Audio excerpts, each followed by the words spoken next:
It is important to select appropriate materials for teaching literature because they help students connect with the text in meaningful ways and develop critical thinking and appreciation for different cultures and perspectives. Proper materials also ensure that lessons match a students' age, interests, and learning abilities, making learning more effective and engaging.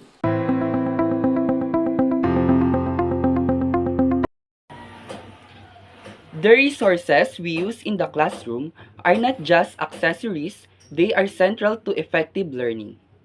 Interesting, practical, realistic. Instructional materials make learning more appealing, practical, and realistic, promoting deep engagement. They are directly linked to boosting teacher efficiency and significantly improving to student performance, Olayinka 2015. In fact, when materials are well chosen, research shows they can radically transform a student's grasp of complex concepts, elevating learning outcomes across all subjects. However, the journey is not without its challenges. Especially in key areas like elementary language and literature, the selection process remains a significant hurdle for educators. Problem list by Choi 2008 include there are few suitable pedagogical design materials that can be used by language teachers.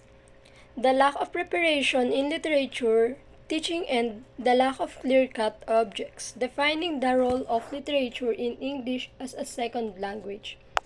These include a lack of suitable teaching materials, insufficient preparation in literature, teaching, and unclear objective regarding the role of literature as a second language. It is also a highlight that students show teachers are selective and modify materials to meet their and learners' needs. Studies have shown that teachers are selective and careful modify the materials and suggested activity to suit their objectives, needs, and other learners' interests. Calopi 2008, Remillard 1999, Sherin and Drake 2009, Thompson and Seng 2014. It means that you need to base what you teach on your learning objective. The lesson and activities you provide to your students should be connected to those objectives and presented in a clear and organized way that capture their interest. It's also important to consider whether the activity you are giving is appropriate to their level.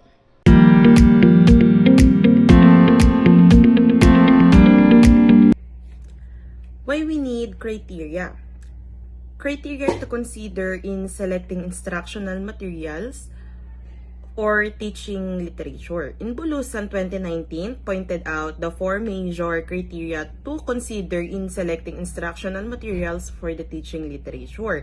And those are cultural enrichment, authenticity of the material, relevant language enrichment, and ease requirements in reading and understanding, or the acronym of CARE. When we say cultural enrichment, means the material should expose students to diverse cultures, values, and perspective, broadening their understanding of the world. When we say authenticity of the material, the content should be genuine, reflecting real-life situation and language use, rather than artificial or contrived example. Next one is the relevant language enrichment. Means the material should enhance students' language skills by providing opportunities to learn new vocabulary, grammar, and idiomatic expression in the context. And lastly is requirements in reading and understanding. The material should be accessible to students with a level of complexity appropriate for their reading and comprehension skills, facilitating effective learning. And those are the four criteria summarized by the acronym of CARE, or CARE.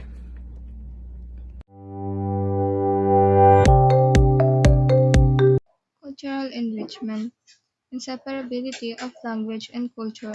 According to Erkayat in 2005, language and culture are inherently linked.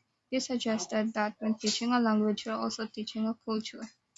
EFL Teaching and Cultural Perspective, Nashir Ahmadi at 2014 point out that teaching culture in English as a foreign language (EFL) gives learners a different viewpoint on their cultural system. Learner's cultural background, Damian 1987 highlights that the learner's cultural background are important when choosing instructional materials for teaching literature. Damian refers to cultural learning as a fifth dimension of language learning.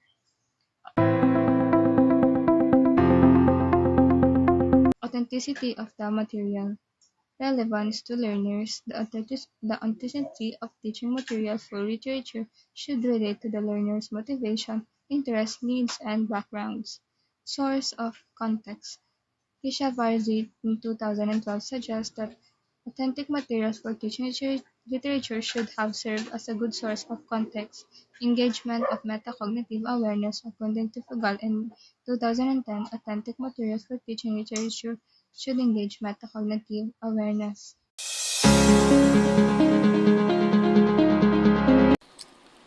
According to Hismanoglu 2005, literature is a good source of vocabulary and syntactic items, familiarizing learners with features of language.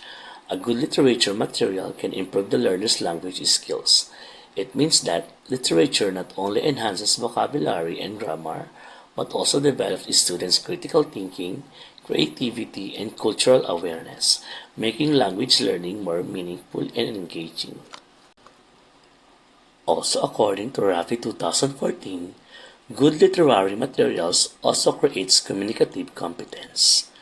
Using good literary materials encourage authentic language use and interaction, helping learners express ideas, emotions, and opinions effectively in real-life communication.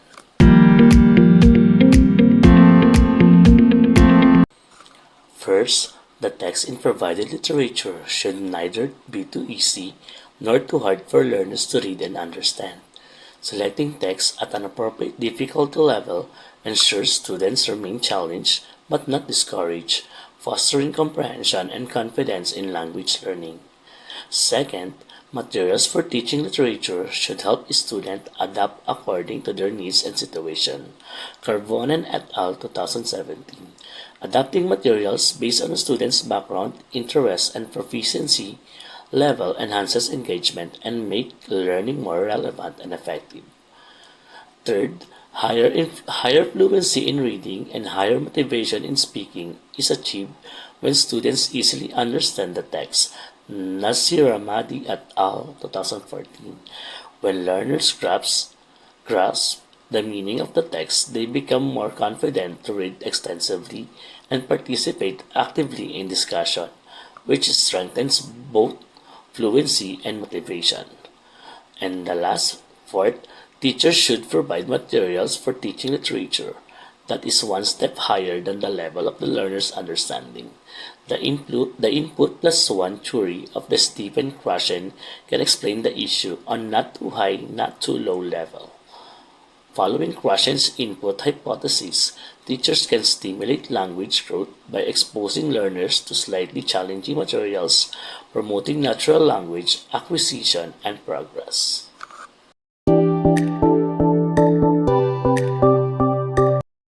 Einstein's powerful statement, "I never teach my pupils, I only provide the conditions in which they can learn," is a rejection of the traditional banking model of education, where a teacher deposits knowledge into students' empty mind. Instead, it champions a constructivist view. When Einstein says he doesn't teach, he means he avoids simply lecturing or spoon feeding facts. His focus is on creating the right environment, the conditions, for learning to naturally occur. These conditions involve sparkling of curiosity, encouraging independent exploration, providing challenges, problems, and fostering a safe space for inquiry and failure. The real learning is an active process undertaken by the student, not a passive one inflicted by the teacher.